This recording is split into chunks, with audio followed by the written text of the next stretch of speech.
men and women behind the machines. Artificial intelligence is good for those who are honest. It is a good servant and a bad master.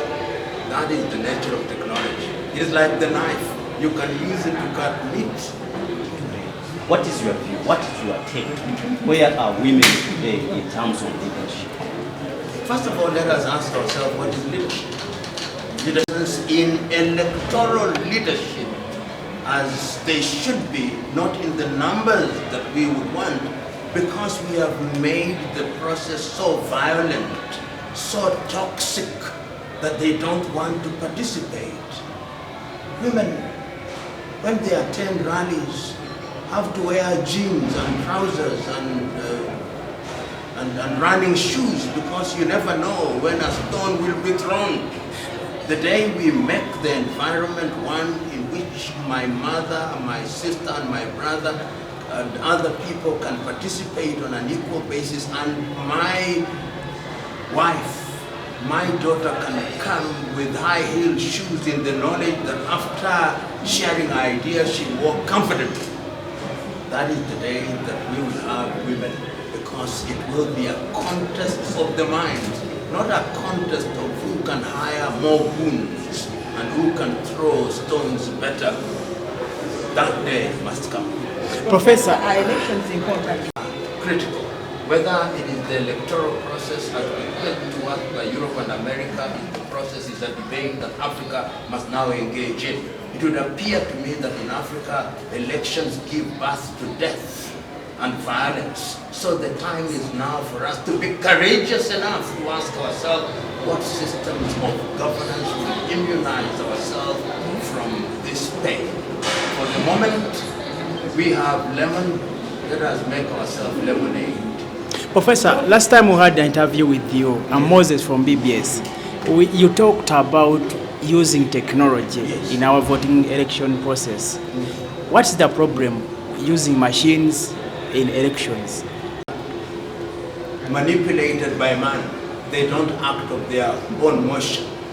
And if men and women are dishonest, technology will produce dishonest results. So the first thing is to deal with values and virtues of the men and women behind the machines. Artificial intelligence is good for those who are honest. It is a good servant and a bad master. That is the nature of technology. It is like the knife. You can use it to cut meat and eat meat, and you can also use it to kill.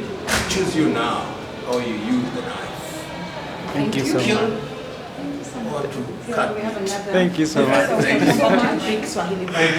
Violence, they'll make the political process one where the ideas are subjected to scrutiny and they are elected on the basis of those ideas. Until we do that, we will always have violence. Until we do that, we'll always have conflict. Until we do that, we will be poisoning the political chalice to the detriment of the society, to the detriment of this generation and generations yet to be born, and therefore to the detriment of our countries. So what would be your take? What would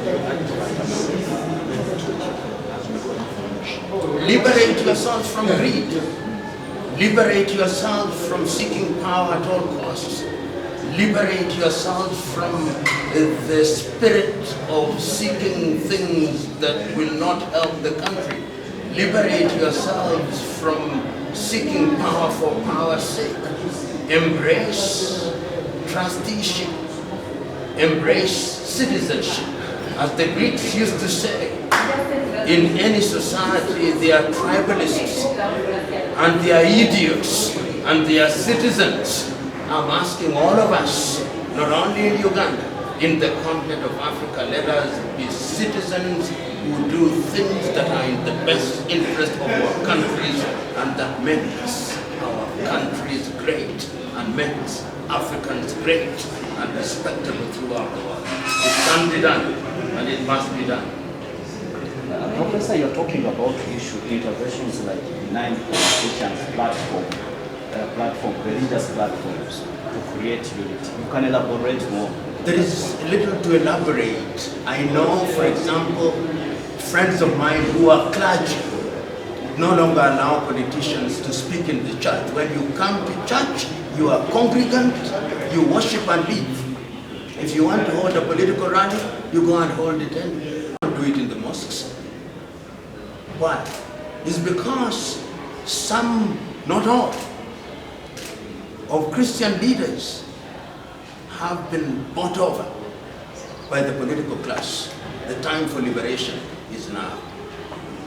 Professor, there is an issue of monetization of politics, whereby good ideas are being suppressed by people who have money. What is your take on it? Criminalize all forms of bribery. Whether the bribery takes the form of a bag of rice, whether it takes the form of cash, whether it takes the form of food which is offered, easier said than done. But it is being done in other countries. Why do we in Africa think that things must be easy? Nothing is easy. When you want good things, you must work for them. So let us not say that because it has been happening. For how long has it been happening? It has been happening for a very short time. So if you criminalize and punish people, part of the problem in Africa is impunity. People kill without consequence. People maim without consequence. People loot without consequence. The day we begin to punish people, that is the day people will begin to know that if you do the wrong thing, then you spend time in Luzira. Professor, why do you think our politics is failing to be tailored to issues rather to other things? We are wearing borrowed clothes. We inherited a system which was bequeathed to us by the colonizer. We are using the ways of the slave master to liberate the slave. It can never happen. We must redefine governance.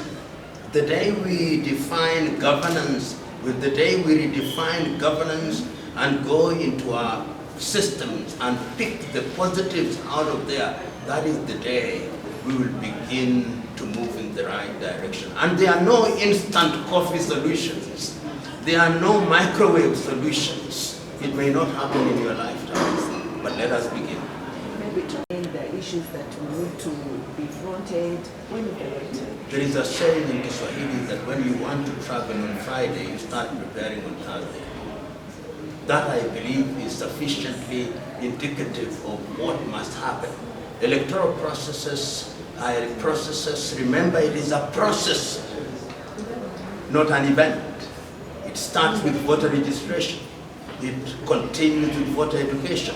And the casting of the ballot is merely not the end of it, but what brings us to the end, which is the counting of it. We must have faith in the entire chain. And once we do that, people will begin to have trust.